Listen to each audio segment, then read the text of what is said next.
Neurology Quiz number 112. Describe the various modalities for managing drug-resistant epilepsy. In the past 3 decades, the FDA has approved more than 20 new anti-seizure medications. However, the outcome in newly diagnosed epilepsy has not changed significantly, and 30 to 40% of patients remain resistant to medical treatment.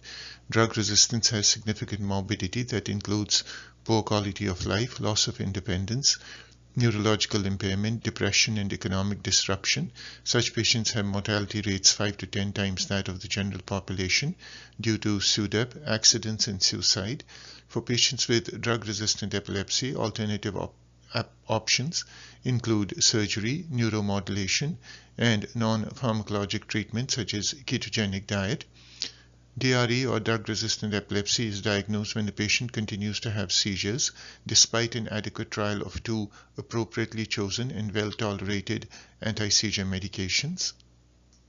Epilepsy surgery. Surgery is most commonly performed for focal epilepsy.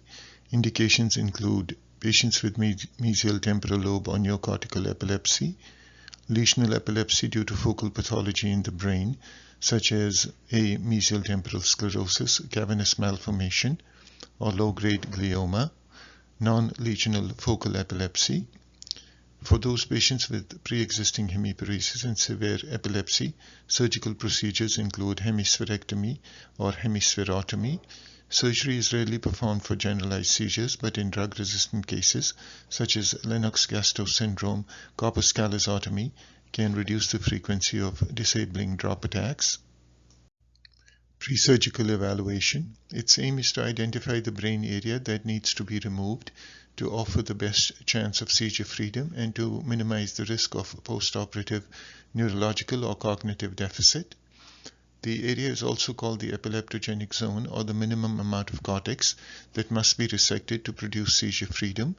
The different modalities that are used for pre-surgical evaluation include the following: seizure history. This is obtained from the patient and family and consists of the seizure symptomatology and also includes relevant past history such as history of febrile seizures, meningoencephalitis, head trauma, etc. Neurological examination can help to detect focal neurological deficits due to an underlying lesion. Examination may also reveal stigmata of conditions associated with epilepsy such as tuberous sclerosis, neurofibromatosis, and others. Video EEG monitoring. This confirms diagnosis of epilepsy and can provide information pertaining to the localization of the epileptogenic zone and its relation to eloquent cortex. MRI, high-resolution MRI with epilepsy protocol, helps to detect structural abnormalities that may be causing seizures, such as hippocampal sclerosis or cortical dysplasia. PET scan. The epileptogenic zone can be seen here as a focal region of hypometabolism. Ictal SPECT scan. This shows the epileptogenic zone as a region of hypoperfusion. Magnetoencephalography, or MEG, if available, can also help in localizing the seizure focus. Functional MRI is a technique that measures brain activity by detecting changes in blood flow and is helpful for language lateralization but is less reliable for verbal and visuospatial memory. The WADA test. The intracarotid amobarbital or WADA test is performed for language lateralization and to determine the risk of postoperative amnesia with hippocampal resection.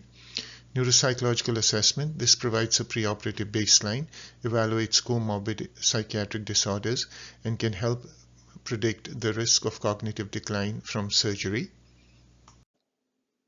This slide on the left shows PET scan from a patient with temporal lobe epilepsy, showing hypometabolism in the right temporal lobe. On the right side of the screen, there is an MRI brain FLAIR image, coronal view from a patient with temporal lobe epilepsy, showing left-sided mesial temporal sclerosis. Magnetoencephalography, or MEG. MEG measures magnetic fields generated by brain neuronal activity. The magnetic field passes through the brain and skull and can be recorded outside the head. The fields are extremely small but are detected by superconducting detectors and amplifiers known as squids. Magnetic fields are analyzed to find locations of neuronal sources within the brain. The resulting source locations are superimposed on an MRI image for surgical planning. MEG has excellent spatial and temporal resolution and is completely non-invasive. This picture shows the basic principles of MEG with recording of magnetic fields generated by neuronal activity, which are recorded by superconducting devices placed on the scalp. The magnetic field recordings are superimposed on the MRI to determine the source of the magnetic potentials, while the bottom picture shows the squid sensors in place on the scalp. Intracranial EEG monitoring. This is typically needed for non-lesional focal epilepsy if pre-surgical evaluations are discordant or there is a high risk of postoperative cognitive deficit, as in dominant temporal lobe epilepsy. The procedure provides ictal and interictal EEG data for epileptogenic zone delineation, determines location of eloquent cortex in relation to the epileptogenic zone, and defines the safety margins for surgery with the use of electrical stimulation for functional mapping. 30 to 50% of epilepsy surgery patients in tertiary epilepsy centers require intracranial EEG. The two common approaches for intracranial monitoring are craniotomy with implantation of subdural grid or strip electrodes with or without depth electrodes, and stereotaxic EEG with placement of depth electrodes without a craniotomy. This carries a lower risk of complications. Here, picture number 1 shows subdural grids, which are used to cover large areas during intracranial monitoring and consists of small disc electrodes embedded in silastic. Picture number 2 shows an intraoperative picture showing left hemisphere covered by subdural grids. Arrows indicate 2 depth electrodes entering the brain. These are also seen in the T1 weighted MRI and traverse the temporal lobe. Subdural grids allow more precise functional mapping when the epileptogenic zone involves cortical regions adjacent to eloquent cortex. However, incidence of adverse effects is higher and sampling of bilateral hemispheres is challenging. This slide illustrates stereotactic EEG. 3D software, as shown in the left panel, is used to plan trajectories to targets in the brain. A surgical robot helps to place the electrodes. It is minimally invasive, requiring only tiny incisions in the skin, as shown in the right panel. Easily samples bilateral hemispheres and deep regions. Here, the figure 1 shows a neurosurgical robot, which is used for frameless implantation of depth electrodes for stereotactic EEG. Figure number 2 is a screenshot of software-generated images demonstrating trajectories of depth electrodes during preoperative planning. MRI and CT scans can be imported. Water test. A short-acting barbiturate, sodium amobarbitol, is injected into one carotid artery. It anesthetizes one half of the brain for 2 to 8 minutes. Patient remains awake and alert. Behavioral tasks test capacity of the non-anesthetized or contralateral hemisphere to support speech and memory. If speech is intact, then the other side is sufficient for speech. If not, the injected side is necessary for speech. If memory is intact, then the other side is sufficient for memory. If not, the injected side is necessary for memory.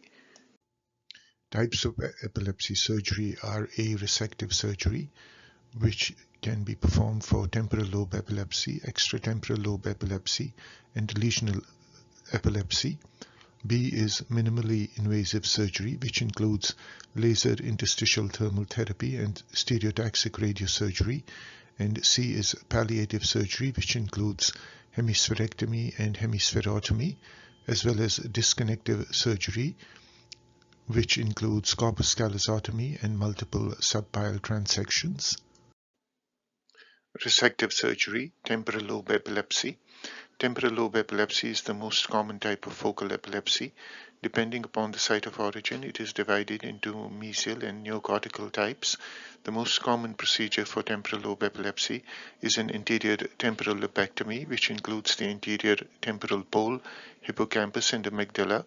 If the lesion is in the dominant hemisphere, the posterior extent of the resection should not extend more than 4.5 cm posteriorly to avoid language deficit, whereas on the non-dominant side, it can extend up to 5.5 centimeters. If the lesion is confined to the mesial temporal structures, as in hippocampal sclerosis, selective amygdalo-hippocampectomy can be performed. If the seizure focus is in the neocortical temporal regions, a tailored resection sparing the hippocampus can be performed. Neurological complications occur in 5% of the patients. Verbal memory deficits are most frequent after left temporal resection, but can occur after right-sided resection as well. Left-sided resection can be associated with naming difficulty, superior quadrantenopia due to injury to the inferior optic radiations, comprises 50% of all permanent neurologic deficits, but is usually well tolerated. This figure shows comparison of anterior temporal lobectomy and selective amygdalo-hippocampectomy.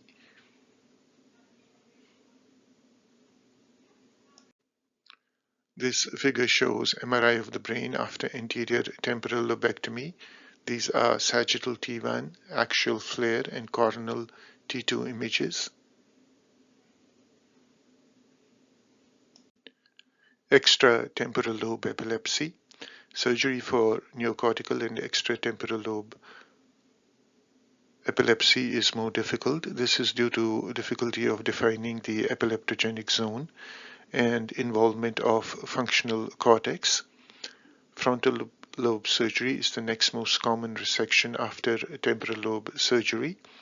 These patients frequently need intracranial EEG evaluation to better localize the epileptogenic zone and delineate the boundaries of eloquent cortex.